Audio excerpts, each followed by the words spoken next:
தகுதி வாய்ந்தவர்கள் மகளிர் உரிமை தொகை பெற 3 மாதங்களில் விண்ணப்பம் பெறப்படும் என்று தமிழக நிதியமைச்சர் தங்கம் தென்னரசு தெரிவித்துள்ளார்.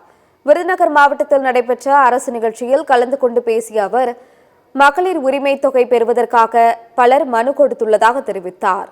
அதன்படி தகுதி வாய்ந்தவர்கள் மகளிர் உரிமை தொகை பெற 3 மாதங்களில் விண்ணப்பம் பெறப்படும் என்று கூறினார். விடுபட்டவர்கள் அனைவருக்கும் நிச்சயம் மகளிர் உரிமை தொகை வழங்கப்படும் என்றும் அமைச்சர் தங்கம் தென்னரசு உறுதியளித்தார்.